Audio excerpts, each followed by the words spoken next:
Thanks for clicking on the webcast. I'm Laura Queso. Here's the latest from WENY TV News and the Star Gazette. New York lawmakers have agreed on the first and toughest gun control laws in the nation. Governor Cuomo and legislative leaders have reached a deal to enact the nation's first gun control measure following that awful Newtown, Connecticut shooting. The state Senate passed Cuomo's gun control bill in a vote 43-18 Monday night. If Cuomo's Secure Ammunition and Firearms Enforcement Act passes the Assembly later today, it will further restrict New York's ban on assault weapons and limit the size of magazines to 7 bullets rather than 10. The bill also includes a Webster provision with a penalty of life without parole for murdering a first responder. Other elements pushed by Republicans would refine a mental health law that allows for civil confinement of people determined to be a threat to others. Well, sad news out of Steuben County this morning. Fire tore through a Rathbone home late last night, leaving a family homeless. It happened on Route 21. Fire crews believe it started by a wood-burning stove in the garage. The fire looks like a torch because a 300-gallon propane tank caught fire, forcing firefighters to let all the gas burn off. Family members say the tank was filled Monday. Fire crews say the house is probably a total loss. No one was hurt and all the pets got out alive. Well, the budget is in for the city of Elmira, and leaders feel that they put out the best proposal for the taxpayers. City Council approved the nearly $32 million budget after taking some money from the reserve fund and increasing property tax rates. This year's budget includes a tax hike that's a little under 3%, which means $27 for a house assessed at $50,000. City leaders chose to use $700,000 of Elmira's reserve fund money in order to keep taxes low. The budget also includes some raises for city employees. Mayor Sue Skidmore says part of the reason the budget uses reserve fund money is because July's tornado cost the city $500,000. Health costs went up 20% and other insurance rose 15%.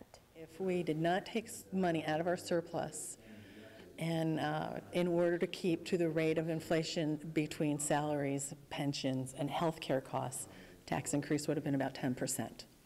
So between all those things, the fact that we do have some surplus to use, we were able to keep it to that 2.9.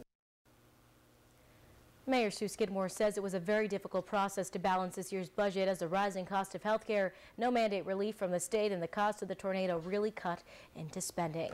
All right, now here's meteorologist John Hickey with your forecast. John. Well, your Tuesday is looking pretty nice. We'll see some sunshine developing, but we have some snow on the way to talk about, and we'll get through that here on your weather headlines. It's a tranquil Tuesday, though. Plenty of sunshine getting into your afternoon, and temperatures even running about 5 degrees above your average high. But we have some light snow on the way that begins tonight and winds down by tomorrow afternoon.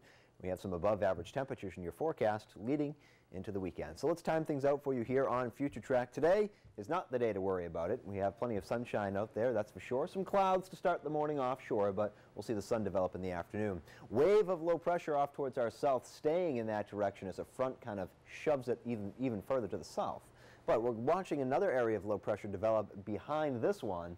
And this one was the one yesterday we were thinking, well, maybe it just scrapes portions of the southeastern tiers.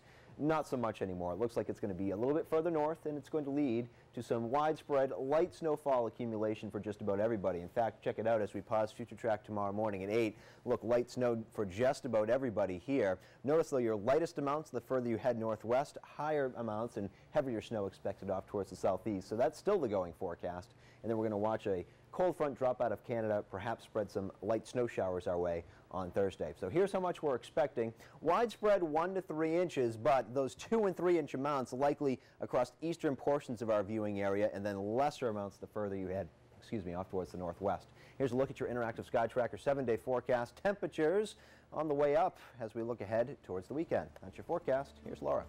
All right, thank you, John. For the latest news, weather, and sports, be sure to watch WENY TV News in high definition. That's at 5:30, 6, and 11. And don't forget to pick up a copy of today's Star Gazette. I'm Laura Queso. Have a wonderful day.